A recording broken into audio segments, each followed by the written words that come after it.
we're talking about all-night vigils, right? All-night vigils is another ascetical exercise. And so these are things we can do at the parish, or we can go to a monastery if they're having all-night vigils, or we can even do all-night vigils in our own room, with friends, family, by ourselves at our prayer corners. So here there's again many biblical precedents I put in there. One of my favorites here is the most clear, in my opinion, Psalm 77, verses 2, 4, and 6. Here, St. David, the prophet and king, he said, I stayed awake through all the watches of the night. Right? Here in the Gospels, Christ is recorded as praying all night long. There's many passages, Matthew and Luke. For example, in Matthew chapter 14, it says, and when he had sent the multitudes away, he went up on the mountain by himself to pray. Now, when evening came, he was alone there. But the boat was now in the middle of the sea, tossed by the waves, for the wind was contrary.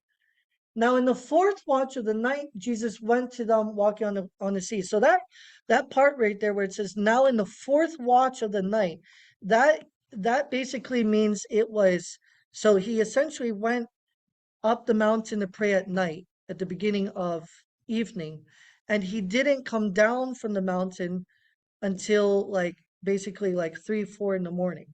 So he was praying for 6, 7, 8 hours straight in the middle of the night, all night. This is what that refers to, the fourth watch of the night. There's many other passages in Luke.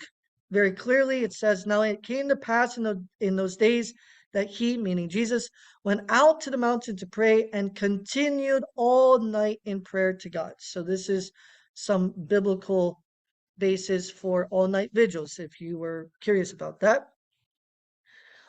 Saint Joseph the Hesychast, he exemplifies in his life, he would pray all night, every night, basically for 7, 8, 9, 10, sometimes 12 hours straight, saying the Jesus prayer nonstop.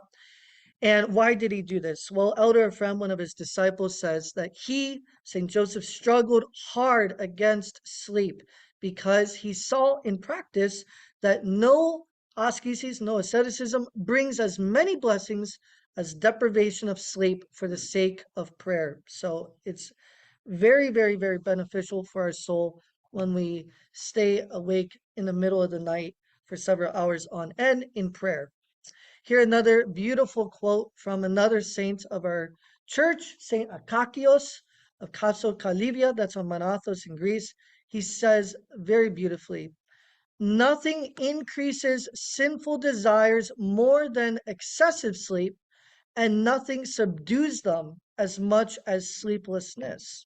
So again, going back to that principle of waging war against the sinful inclinations of the flesh.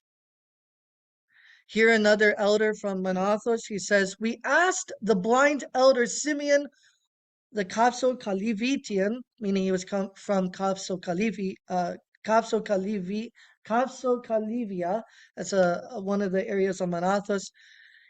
They asked him, how can the soul be cleansed from impure thoughts, desires, and other passions? And he replied, by not knowing what it is like to get any sleep. So vigils, all-night vigils are very, very, very beneficial to our soul. And there's many.